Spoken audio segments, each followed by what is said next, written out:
안녕하세요. 제가 그동안 제 채널에서는 의학 지식과 현재 나온 의학 논문들 이런 것들을 알려드리면서 환자의 교육에 대한 이야기들을 많이 했었습니다. 그리고 그동안 의료 체계에 대해서도 좀 이야기를 한 적은 있었는데 되도록이면 피하려고 하는 토픽 중에 하나였는데요. 가장 큰 이유는 어떤 나라에서 의료 정책을 하면은 목적과 취지가 아무리 좋았다고 하더라도 거기에 대한 문제점이 있고, 그리고 일방적으로 다 좋은 것도 없고 다 나쁜 것도 없다 보니까 너무 많은 이제 논란의 여지가 있어서 그런 말들을 좀 피했었는데요. 이번에 올리버쌤의 이야기를 했다가 많은 분들이 자신들의 어려운 상황도 있었던 것을 좀 더 효율적인 방법을 찾아서 이야기를 해드리면 좋지 않을까 해서 이야기를 했는데요. 많은 분들이 여기에 대해서 긍정적인 생각도 많이 하셔서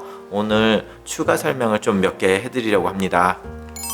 의료 정책은 아무리 잘하려고 해도 거기에 따르는 문제점을 발생할 수 있기 때문에 미국이든 한국이든 그 의료 정책에 무조건 혐오하는 글을 올리거나 혐오하는 생각을 하기보다는 그 시스템을 이해해서 주어진 의료 시스템에서 어떻게 하면 환자를 가장 효율적으로 치료를 할 수 있는가를 생각을 해봐야 되고, 환자 입장에서는 그 의료 시스템에서 어떻게 하면 가장 효율적으로 빠르게 의료 서비스를 받을 수 있는지에 대해서 생각을 하는 게 좀 더 진취적인 방법이 아닐까 생각을 하기 때문에 좀 극단적으로 표현을 하시거나 혐오하시는 글보다는 긍정적인 생각에서 돌파구를 찾는 이야기를 했으면 합니다. 미국 시스템을 모르시는 분들 중에서 한국에서는 국가보험이기 때문에 전국민 국가보험이라 환자가 오면 치료를 해주지 왜 무슨 보험이냐고 그런 상관을 하냐는 이야기를 많이 하셨습니다. 그런데 이것은 의사들이 환자를 거부한다기보다는 만약에 의사가 환자를 치료해 줬을 때 보험회사에서 그 진료비뿐만 아니라 모든 치료 그리고 거기에 파생하는 모든 경제적인 문제를 전혀 커버를 하지 않는 경우가 있기 때문에 문제가 되는 것입니다. 이것은 HMO든 PPO든 전혀 상관이 없고요. 그 의사가 네트워크에 있느냐 없느냐가 관건이 되는데요. 예를 들어서 의사 입장에서 진료비만 문제가 된다면 의사가 환자를 보고 진료비를 안 받으면 끝입니다. 그런데 결과적으로 거기에 파생되는 의료비가 다 환자의 보험에서 커버를 안 해주기 때문에 문제가 되는데요. 실제로 제 병원에서 UCLA에서 내과 로테이션으로 저희 병원에 와서 일했던 한 학생이 있었는데요. 이런 피검사를 하는 게 중요하다는 느낌을 받고 선생님 제가 여기 온 김에 제가 여기서 피검사를 하면 안 되겠습니까? 이렇게 말을 했었던 경험이 있어요.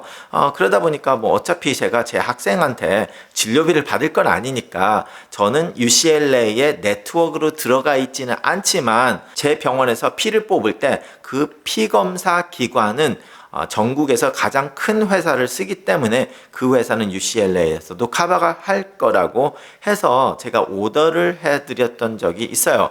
그런데 그 학생이 한 9개월 정도 지난 후에 200만 원의 검사비 청구를 받았습니다. 알아보니까 제가 네트워크가 아닌 의사인데 그 학생의 피검사 오더를 해줬는데, 그러면 네트워크가 아닌 의사의 검사에서 발생되는 모든 의료비는 보험에서 커버를 안 해주겠다, 보험에서 안 내주겠다는 얘기예요. 기본적인 건강검진이었는데도 불구하고 보험에서 커버를 안 해주기 때문에 환자가 직접 내라고 결과적으로 청구서가 날아간 겁니다. 학생이 청구받은 피검사 200만 원 상당의 검사 중에서 반을 깎아서 100만 원으로 깎아서 줬다고 이야기를 들었습니다. 이게 굉장히 황당한 게요. 저희 병원에서 똑같은 피검사를 할 때 비싼 피검사가 아니에요. 물론 건강검진에서 검진이 여러 개가 들어갔기 때문에 거의 20년만 원의 상당의 검사가 될 수는 있는데, 이 피검사 회사가 보험회사랑 컨트랙을 했을 때는 그 가격으로 한 20만 원 정도밖에 안 되는데 보험회사에서 거부를 하니까 자기들은 10배를 올려서 학생한테는 200만 원 2,000불을 내라고 청구를 하게 된 겁니다. 결과적으로 보험회사가 과대 청구를 받는 거를 원하고 그 과대 청구에 대해서 절대로 그 가격을 주진 않아요. 하지만 과대한 청구 금액을 원해요. 그리고 그 청구 금액을 환자에게 보내면서 이만큼 청구가 왔는데 우리 보험에서 해결을 했으니까 걱정 말라, 이런 식으로 편지를 보내거든요. 그러다 보니까 의사를 비롯한 모든 의료기관에서 과다 청구를 할 수밖에 없는 상황이 벌어졌습니다. 그래서 그 학생이 20만 원 정도면 현찰로도 할 수 있는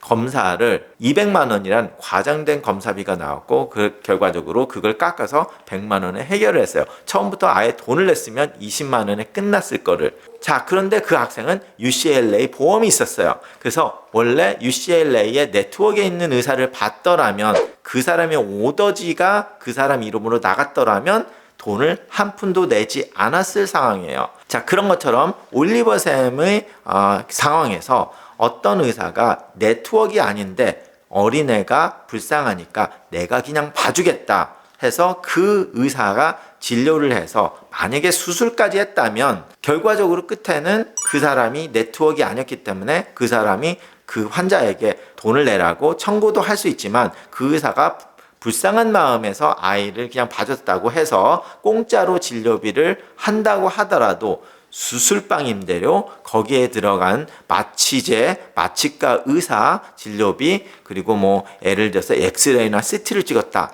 이런 가격들이 모두 다 보험회사에서 거부가 되게 됩니다. 그러면 그 환자는 자, 지금 수술방, 마취과 의사, 이미징 스타디, 수술에 쓰인 모든 약과 기계값들을 낼 수밖에 없어요. 그 치료를 해준 의사는 그냥 진료비를 하나도 안 받고 공짜로 봐줬다고 하더라도, 그러면 결과적으로 그 의사의 진료비보다 병원비, 수술비, 수술방비, 마취과비, 마취의사비, 이런 것들을 합치면 이게 몇백만 원의 이야기가 될 수도 있습니다. 보험을 통해서 했더라면 공짜나 코페이만 냈으면 됐을 텐데, 네트워크가 아닌 의사를 보고 거기에 대해서 치료를 하면 여기에서 파생된 모든 진료비가 보험회사에서 커버를 안 해줘도 되기 때문에 환자 부담이 되죠. 그러니까 의사는 결과적으로 그 환자를 보면 안 되는 거예요. 받다가는 환자가 병원비 청구서의 폭탄을 받게 되는 거기 때문입니다. 자, 그래서 두 번째로 많은 이야기가 역시 한국 의료가 좋다, 왜 미국은 한국 의료 시스템을 도입하지 않나요? 라는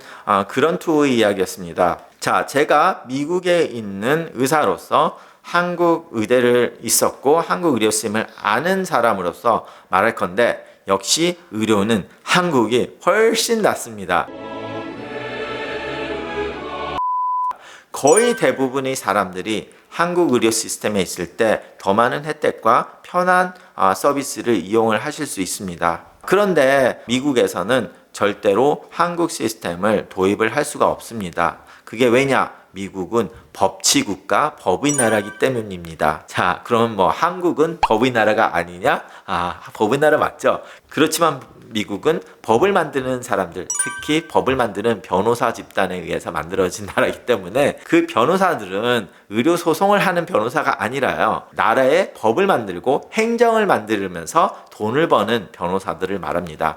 그런 사람들이 그것만 해서 돈을 벌기 때문에 결과적으로 의료의 행정이 어려워져야지 자기들이 먹고 살 수 있는 방법이 있고, 이 미국의 나라가 그런 사람들에 의해서 움직이기 때문에 어쩔 수가 없이 이 행정 절차가 간단해질 수가 없습니다. 간단해진다면 굉장히 돈을 많은 변호사들과 행정의 사람들이 실업을 할 텐데, 그 사람들이 대부분 미국을 주무르는 사람들이거든요. 그래서 결과적으로 될 수가 없죠. 그리고 미국에서는 병원과 의사를 분리를 해놨습니다. 물론 카이저나 아니면 대학병원에서는 병원 자체가 의사를 고용하는 시스템이 한국처럼 그렇게 돼 있지만, 그 이외의 대부분의 의료 시스템에서는 병원이 의사를 고용을 하지 않습니다. 의사는 의사대로 인디펜던트 컨트랙터, 이런 식으로 해서 개업을 한 의사고, 대학병원급으로 큰 종합병원에서 수술을 하더라도 그 사람이 개업으로서 자기 오피스가 외래로 따로 있고 그 수술만 큰 병원에 와서 수술을 하게 되는데요. 그러다 보니까 미국에서는 수술을 했을 때 엄청난 청구서 폭탄을 맞게 됩니다. 왜냐? 의사와 병원은 다른 개체다 보니까 병원비가 나올 때 병원 자체에서 청구하는 병원비, 그리고 병원에서 쓴 약의 비, 그리고 마취할 때 쓰는 마취비, 수술방비, 중환자실에 썼다면 중환자실비, 뭐 이런 식으로 청구가 되고요. 의사는 완전히 같은 회사가 아니라 완전히 다른 회사이기 때문에 의사는 의사 진료비를 청구를 하게 됩니다. 그러다 보니까 다른 회사니까 따로따로 청구가 되고, 그러니까 미국에서는 수술을 하고 왔는데 청구서 하나를 받을 줄 알았는데 응급실에서 청구서가 날라오고 입원비가 날라오고 수술방비가 나오고, 그리고 의사는 거기서 내과 의사비가 나오고 외과 의사비가 나오고, 그리고 뭐 마취를 했으니까 마취과 의사 비용이 따로 나오고, 병원에서는 마취과 의사가 쓴 마취약의 비용을 따로 청구를 하게 됩니다. 그래서 이렇게 청구비가 여러 군데서 오게 되는 겁니다. 자, 왜 복잡하게 미국에서는 그렇게 했을까요?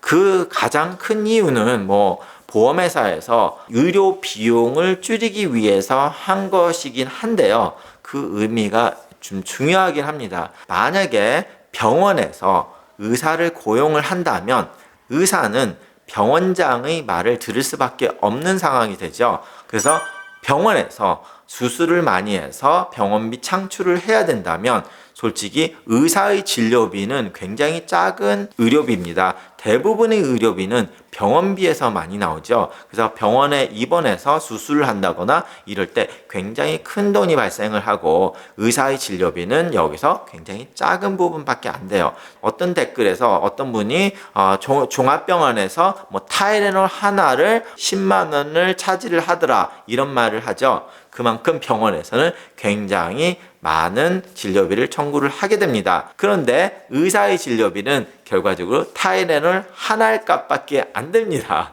그러니까 병원의 입장에서는 의사의 진료비는 굉장히 작죠. 그렇기 때문에 병원이 의사를 고용할 때는 수술 같은 거를 많이 하는 쪽으로 그 고용인 의사를 강요를 할 거라는 그 염려가 있었기 때문에, 그렇게 되면 의료비가 엄청나게 많게 되죠. 왜냐하면 사람들이 입원을 많이 하고 수술을 많이 하게 될 테니까. 그래서 만약에 병원과 의사를 완전히 분리를 해놓는다면, 그러면 의사는 환자에게 반드시 필요한 진단, 진료와 치료를 하지 않을까 하는 생각에서 병원과 의사를 분리를 해놓은 거였습니다. 물론 그렇게 되다 보니까 올리버 쌤의 상황처럼 수술을 해야 되는데 수술방 빌리는 수술센터를 전화를 해야 되고, 외과 의사를 따로 봐야 되고, 한 곳에서 얘기가 안 되고 두 군데에 전화를 해야 되고, 나중에 진료비도 두 군데에서 따로 오게 되는 복잡한 일이 일어나고, 만약에 입원했을 때는 더 복잡해지죠. 큰 이유가 여기서 의사와 병원을 분리하려고 한 노력에서 파생된 안타까운 어려움이 되겠습니다.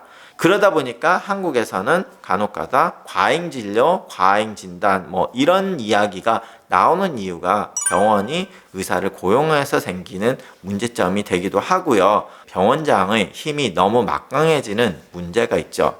하지만 미국에서는 또 따로 보험회사가, 그리고 병원 자체의 그런 폴리틱이 또 없냐? 그건 아니죠. 거기에 대한 또 문제가 있고, 그리고 환자 자체도 굉장히 복잡한 행정 절차를 거칠 수밖에 없죠. 한국에서는 병원에 가면 병원에 그 진료비, 아니면 병원에서 청구 내역서에서 얼마 내라, 그럼 그것만 내면 모든 게 해결이 되는데, 미국에서는 분리가 됐기 때문에 여러 절차가 있게 될 수밖에 없는 그런 문제가 있습니다. 따라서 솔직히 일반인들에게 가장 좋은 의료 시스템은 한국 의료 시스템일 수밖에 없습니다. 미국은 너무 복잡해요. 그렇다고 미국에 사시는 분들이 또 100% 나쁜 건 아니지만, 그런 문제점이 있을까 염려돼서 만든 시스템이 또 나름대로의 문제점을 야기를 했고, 그것을 100% 고칠 수 있는 가능성은 없습니다.